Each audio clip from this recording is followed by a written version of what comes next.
Alright, hello everyone. Today I want to talk about Trackblazer agendas. I want to talk about making our own agendas and talk a lot about the nuance of making agendas. Figure out how we're going to make agendas, give you the building blocks that you need to make agendas on a per UMA basis, and just try to analyze what parts of agendas can be flexible and what parts of agendas are not. I think that understanding your race agenda is key to optimizing Trackblazer. I think that when you use a preset agenda for learning, that's completely fine because, there's so much to learn about Trackblazer, and sometimes you just load in someone else's agenda and you go with that, and that's great. But when you make your own agenda, when you kind of craft it from the ground up, or even just when you're understanding why certain races are in your preset agendas, when you are able to get to that point, you will be able to make better decisions in Trackblazer, which will make your UMAs come out better because you'll know what's really worth giving up for a good training, or what is not, or why you're running these specific races, if it's worth to clock this random G1 that you lost, or if you need to save your clocks for something else down the road. So a lot of these are going to be tools in your arsenal that will help you to make better and more nuanced decisions when you fully understand why you're doing certain things in Trackblazer. So let's go ahead and get into it. Agendas are going to be dictated by our UMA aptitudes. There are two core paths that most UMAs branch off of, and this is going to be the classic Triple Crown path, which requires a medium and long aptitude, or a Triple Tiara path, which requires a mild and medium aptitude. And when we talk about aptitudes, I don't necessarily mean that they have to be an A. A B aptitude is usually okay as long as you're able to outstat the competition. If you are trying to go with a C aptitude, you might run into some trouble and have some issues with using a lot of clocks. Now, I will say that dirt-only UMAs, or UMAs that just cannot run medium, are outliers, and so they can't use either of these kind of core paths, but using some of the other paths or layers that we're going to look at here, you can go ahead and craft an agenda for them based off of what they can accomplish. I'm talking about UMAs like Haru Urara, Kuren-chan, Hishiakabono, and even Nishino Flower to a certain extent. The way that you can approach this is just see that every UMA aptitude combination is like a little puzzle that you get to do when you are starting to train this UMA. So I want us to think of agendas like layers in a cake. Your base is one of your two core agendas, either the Triple Crown or the Triple Tiara. Then your other layers on this cake are going to be based off of aptitude. If you have a mile aptitude, you can add the mile layer. If you have a sprint aptitude, you can add the sprint layer. If you have a dirt aptitude, then you add the dirt layer, which becomes more a little mud pie.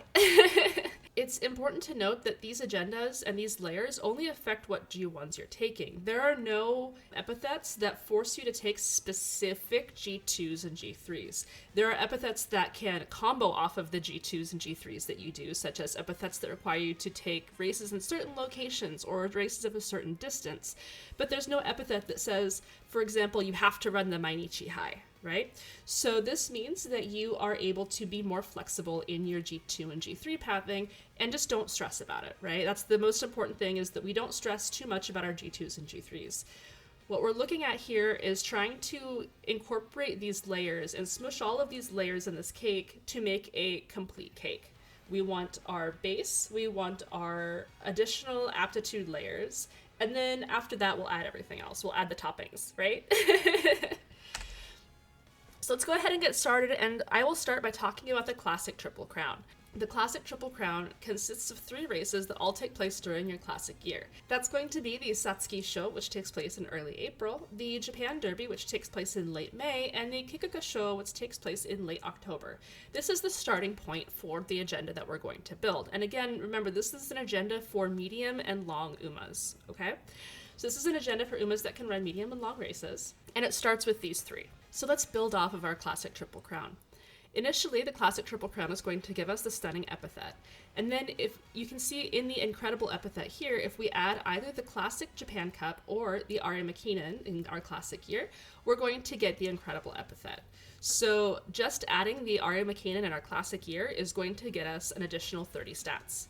Now, when we look at this phenomenal, we get the stunning epithet, which we already have, and then we have to win 2 of any of these races. So spoiler alert, we are going to run all of these races, but just for simplicity's sake, I've listed that we are noting down the Tenno Spring and the Tenno Autumn is going to get us this phenomenal.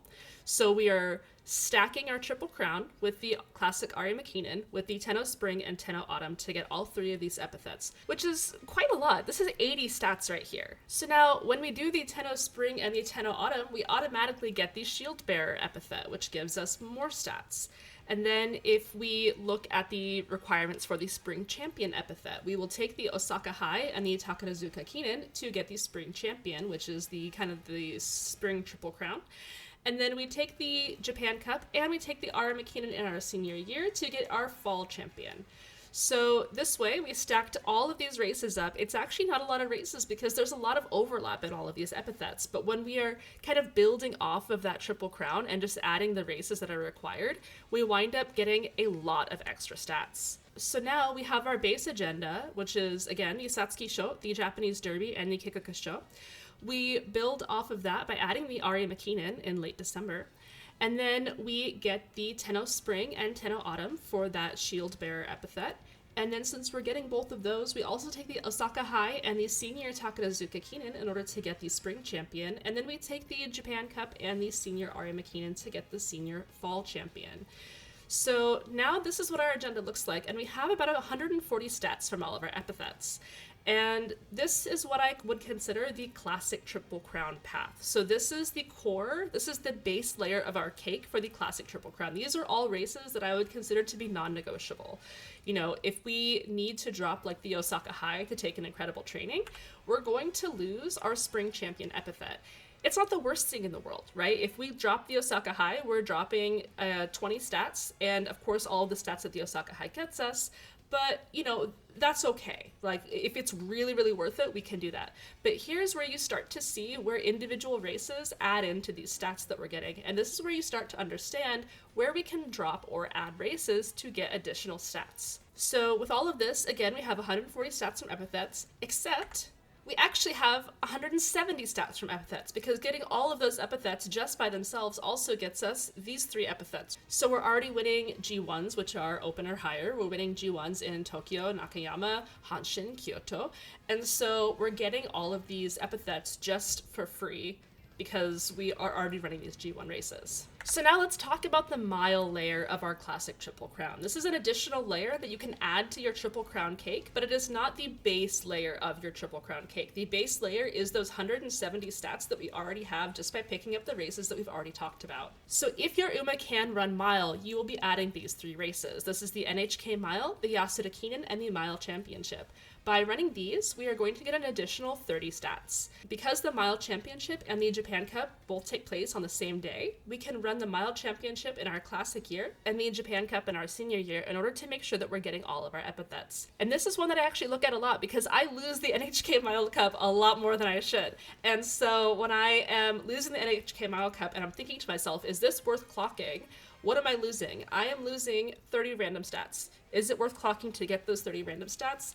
Maybe, maybe not, right? But if you lose the NHK Mile Cup, then all of a sudden your Yasuda Kinen and Mile Championship become less valuable to win, right? And so you can adjust your run based off of that. Again, though, this is if you can run miles. Let's talk about the elephant in the room here, which is our bad mile problem. If your Uma cannot run mile, such as Manhattan Cafe, whose aptitudes I've listed here, so you miss 30 epithet stats from the breakneck miler epithet. However, the real issue with skipping mile is the lack of available early races in your career. If we look at our junior year here, these are all of the medium races that we can take in our junior year, and there's only 3 of them.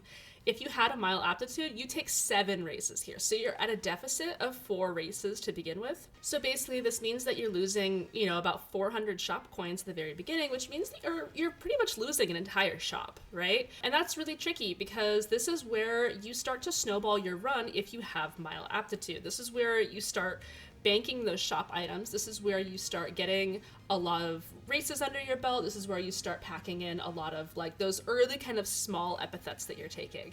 And so it's really tough to not be able to do these races. It's doable. I think that not taking a mile aptitude and just doing a medium and long only is doable, right? there's pros and cons to it. Let's take a quick sidebar and talk about aptitude fixing. So fixing aptitudes is adding aptitudes to your Uma in order to add more layers onto your cake. So should we or should we not fix the aptitudes of our Umas? And this is a really nuanced conversation because there's a lot of pros and cons to both. If we do fix the aptitudes for our Umas, that means that we are devoting pink sparks in our legacy to just try to make the run a little bit smoother, which means that we are decreasing our chances of getting that distance S or turf S that we need, assuming that that distance S is not related to the aptitude that we're fixing. This means that we are going to probably be doing more runs to hit those distance S. But fixing our aptitudes is going to increase our random stat gains because we will be able to run more epithets. We'll be able to run that mile epithet. We'll be able to run a couple other epithets. And that means that we are going to get more random stats. It also gives us more flexible turns. One of the issues with not having good mile aptitude is that your turns are very inflexible. When there is a medium race that turn, you have to run it because there's not going to be very many medium races early on in the game. And a lot of your turns you just can't race because there's only mile races or there's only mile and sprint races, which makes your schedule a lot more rigid and means that you have to stick to it a lot more. As a byproduct of this means that your cards have to be on the trainings that you want them to be on the turns that you're able to train. If we are aptitude fixing, it does give us a better early game. It means that we can buy out those shops that I was talking about before. But it also does require zombie sparks, which are sparks where you have like a mile grandparent and a medium parent. Trying to get that kind of legacy is going to make your account a little bit messy when it comes to later scenarios where we maybe don't need those zombie sparks anymore. In general, I do think that rolling without a mile spark is completely possible. I have done quite a few runs without mile, really to test the limits of how easy it is, how restrictive it is, how we can roll it. And I have got pretty decent Umas from it. I think you can make good Umas, CM-ready Umas, ace Umas, without having to put your mile sparks there. However, I think that it might require you to really lock in because, again, your turns are so rigid that you will probably be maybe dooring more runs early because you're not hitting the stat thresholds that you want to hit by a certain time. Your cards have to be in the right spots on the right turns because you have to race on other turns. You cannot just skip races for stats if you have good stats. So is it worth it? I think that's the kind of question that it varies from person to person. I do think that if you incorporate mile sparks, you have the chance to get a better Uma than if you don't incorporate mile sparks because you're just able to get more stats, you're able to get more items early on, you're able to start snowballing your run earlier, which is going to make your Uma a little bit better comparing, the ceilings of both strategies.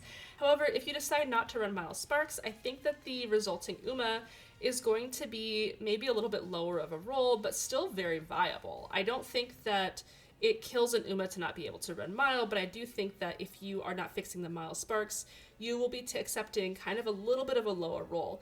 When I'm doing my testing, I can usually get like an 18.5 rating to an 18.6 rating on no mile sparks, but on the same Uma, I can usually roll an average of a little bit higher if I'm running mile sparks just because of that flexibility. With all that out of the way, let's talk about the Triple Tiara. The Triple Tiara takes place in all of the classic year, just like the Triple Crown does.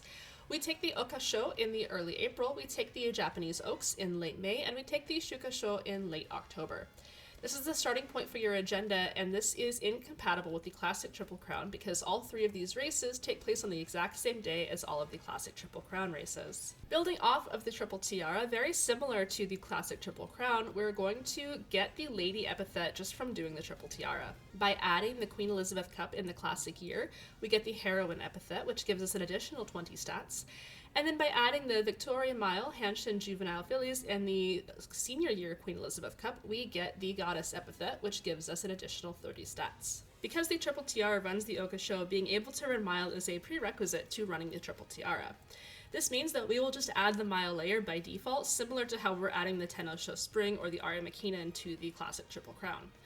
The Triple Tiara cannot get the Spring Champion, Fall Champion, or Shield Bearer epithets without a long aptitude. These are the epithets that we tacked on to the Classic Triple Crown route. However, if you do have a long aptitude, but you don't want to stand for the Kikokusho or the Tenno-sho Spring, you can still run your Senior Year Aria Makinen to get the Fall Championship. For example, if we're running a Mile Ace, we can probably still win the Ari Makinen if they have the long aptitude, even if they don't have very much stamina. The same isn't really true for the Kikagosho or the Tennosho Spring. So that's just something to be a little bit conscientious of. We can squeeze out a few extra stats here if we decide that we can run the Ari Makinen in our senior year. So this is the base Triple Tiara route. These are all of the G1s that we are running to get all of our guaranteed epithets for the Triple Tiara. With this, we're getting about 100 stats from all of our major epithets, plus the 30 stats from those smaller epithets that we mentioned earlier in the classic Triple Crown route. We're still getting all of those same epithets from running the Triple Tiara. So if you've been paying attention to the numbers, you notice that the base Triple Tiara route has about 40 fewer epithet stats than the base classic Triple Crown. And if the classic Triple Crown route can add the mile layer on top of it, the Triple Tiara route is now at a minus 70 deficit. However, you don't have to stam for the Kikagosho or the Tennosho Spring on the Triple Tiara route, which makes Triple Tiara a lot more achievable on mile and medium aces. Even if your medium ace has a long aptitude, it's possible that you just fail the Tennosho Spring because you don't have to stam that much for it, which hurts your entire run by missing out on some of those epithet stats, and means that maybe you could have just done the Triple Tiara route instead and been a little bit easier on your clocks. We can also make up for some of the stat deficit by adding more layers if your Uma has those additional aptitudes. These sprint layers, so this is the layer that we add if your Uma can run in sprints.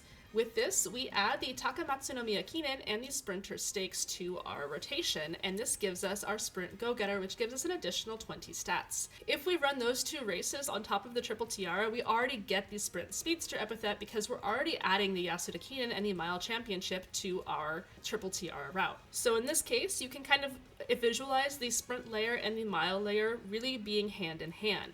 The Sprint layer will get us an additional 50 epithet stats. And now let's talk about the dirt layer. If your Uma has a dirt affinity, such as Ogre Cap or Agnes Digital, the best way to incorporate a dirt aptitude is just to run 5 dirt G1s.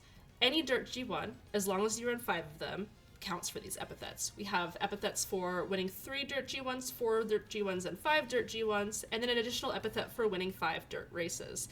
So there's other dirt epithets that we can talk about and try to reach, but this is just the easiest way to turn your brain off, add a dirt layer, get 80 extra stats. So when we're talking about adding the dirt layer onto our cake, these are all of the dirt turns that we can run for dirt G1s. Because there's not a lot of dirt G1s, there's a couple races that we're always taking when we're adding the dirt layer, and that's going to be the February Stakes and the Teo Sho. Our Teo Sho turn here is also the same turn as the senior year Takarazuka Kinen, but if we run the Takarazuka Kinen in our classic year in late June, we will still get the Spring Champion epithet for it. So with the dirt layer here, if we're running the Triple Crown, we want to run 2 of our races in early November.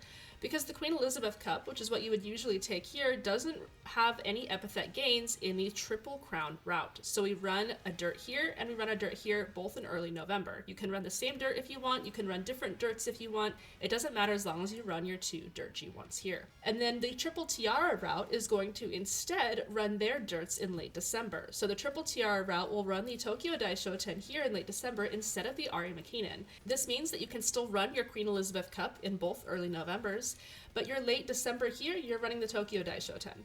And that gives you 1, 2, 3, 4. For your 5th race, you either lose a summer turn on the Japan Dirt Derby, or you take the Champions Cup. Now, taking the Champion Cup is going to be difficult on the Triple Crown route, because the Triple Crown route is going to be running the Mile Championship here and the Japan Cup here. And both of those are tied to epithets that the Triple Crown route is taking, which means that the Champion Cup is going to be a gamble for a negative status on your running 4 races in a row. If you're running a Triple Tiara, you can drop the Japan Cup here because it's not necessary for an epithet, and then just run your senior year Champion Cup, followed by your senior year Tokyo Daishoten. And that way, you don't have to run the Japan Dirt Derby on your summer turn. So the Triple Tiara route takes February Stakes, Teo Sho, Tokyo Daishoten, Champion Cup, and the Tokyo Daishoten here. The Triple Crown route is going to take the February Stakes, the Teo Sho, the JBC Classic, the JBC Ladies Classic, or depending whatever races you can run there. And then you will either use a summer turn running the Japan Dirt Derby, or you gamble on running 4 races in a row by taking the Champion Cup in between the Japan Cup and the Ari Makinen. or in between the Mile Championship Cup and the Ari McKinnon. But this is basically how you incorporate the dirt layer in order to get those additional 80 stats. So there are more dirt epithets depending on your agenda. The Dirt Sprinter is incompatible with the Triple Tiara route because both of the JBC sprints are on both of the Queen Elizabeth turns, and your Queen Elizabeth races are going to give you better epithet stats than this Dirt Sprinter epithet. You can also run more dirt G2s and G1s for the Playing Dirty and Eat My Dust epithets, which will get you additional stats, but balancing that with your other G3s and G2s might be a little bit tricky. This is where you can do a lot more of your small min-maxing. And then we have the small stuff. These are small epithets that you probably get for free. So the standard distance leader and non-standard distance leader is a nice bonus because these are 20 stats per epithet. However, the rest of these are only 10 stats epithets, so don't stress out building for the Tohoku Top Dog or the Hokkaido Hotshot. Like, if we get those, it's a nice tiny little bonus, but don't stress out trying to optimize or min-max for all of these tiny little G2, G3 races so that you can squeeze out a couple of, 5 stats, 10 stats here and there. It's nice, but it's not worth your sanity if you're really overwhelmed by the rest of this. That was a lot of information. Let's really break it down and put it all together, okay? So we're going to start making our agendas based on our UMA aptitudes. So going back to our cakes, we're making our base layer, which is going to be our triple crown or our triple tiara. Then we're going to add our extra layers. Our extra layers is going to be a mile layer, a sprint layer, a dirt layer. Then we're going to add our extra G1s. This is going to be the frosting that we're putting on our cake. All of these extra G1s just kind of go on top. These are going to give us bonus SP and additional stats compared to G2s and G3s, but they're not strictly necessary for any epithets. And then we're going to add G3s and G2s to gap fill in our agenda because getting all of the G1s here doesn't really give us that many races. And so adding G2s and G3s will help us to fill in gaps. This is where you can optimize for the small stuff like that Hokkaido Hotshot epithet or the small epithets that give you a couple stats here and there. So let's have a couple examples here to showcase exactly what I mean by building this cake. Firstly, let's look at Fuji Kiseki. Fuji has a sprint aptitude of B, a mile aptitude of A, and a medium aptitude of B. This means that she can run the triple tiara plus mile as her base layer, and then she can also add the sprint layer on top of it. So for her triple tiara, we're going to start with the core races, which is the Okasho, the Japanese Oaks, and the Shukasho. We're going to add the Queen Elizabeth Cup for that second lady epithet, and then we are going to go ahead and add the second Queen Elizabeth Cup, the Hanshin Juvenile Fillies, and the Victoria Mile for the Goddess epithet. Once we finish that, we are going to add our 3 races for our mile layer that is kind of folded into our triple tiara layer since we're just assuming that we're going to be running this, which becomes all the races outlined in red is what I would consider the base layer of our cake. After this, we're going to go ahead and add the sprint layer. We already have the Mile Championship and the Yasuda Kinen on our agenda from the mile layer, so we're just adding the Takamatsu no Miya Kinen and the Sprinter Stakes. Now, I have added the Sprinter Stakes twice, but the second time we don't actually have to run it. This is just an additional G1 that we can take for the extra stats and skill points. After we have our base layer, the triple tiara, and our mile layer, and then we add our sprint layer on top of it, now we're going to add the extra G1 layers. This is going to be all the extra G1s that we can run for additional stats and skill points. So this is going to be races like the Hopeful Stakes, the Takarazuka Kinen, Japan Cup, our second Sprinter Stakes, our second Takarazuka Kinen, and the Tenno Show Autumn. So now these races are not crucial. If we have to skip these races or if we come in second on one of these races, it is okay. It's just that we don't want to come in second on our red races. This is going to help our decision making when it comes to whether or not we use clocks, whether or not we skip these races if we get like a 70 speed training, whether or not, we are able to stack on more of these races. So being able to understand which races are crucial to your epithets and which races are not is going to be very helpful for decision making. After our extra G1s, we're going to gap fill with our G2s and G3s. These are mile and medium and sprint races that Fuji can run to round out her schedule a little bit, give her some extra skill points, give her some extra shop coins, help to force refreshes of the shop, and just give her some rival race stats as well. So we're adding all these additional G2s and G3s. If we want to min-max here and try to add races that will match up to some epithets, we can do that. For example, I'm running 3 Umamusume stakes here, here, and here to get the Umamusume stakes epithet. This does mean that I'm running 3 races in a row here, which typically you do want to avoid, but it's not really the end of the world as long as you're not doing it a whole lot, right?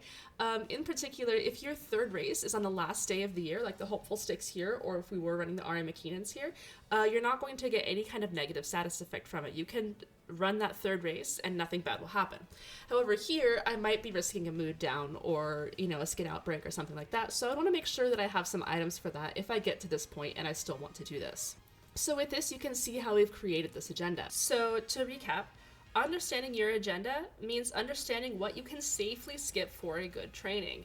This will help you to make better decisions when you're running Trackblazer. This helps you to high roll easier, this helps to make runs more consistent, and this helps to make your turn prediction easier. Again, think of it as if you are building a cake. You are building your base cake with either your triple crown or your triple tiara, and then you're adding your aptitude layers on top of it. Then you're adding your G1, your additional G1s as your frosting, and then you're adding all of your G2s and G3s as your sprinkles and your toppings. If you think of it like that in terms of your each step that you're taking to build out your agenda, I think that you will have a much easier time crafting agendas for specific UMAs or specific aptitudes. It's going to make you better at Trackblazer, and I think overall it will make you better at the game. I hope that this really helped you guys. It's something that I've seen a lot of people struggling with, and I think that now that we've kind of come over the initial hump of Trackblazer, it is good to try to develop a further understanding of what we're doing and what we can be doing and how we can maximize the scenario a little bit more efficiently.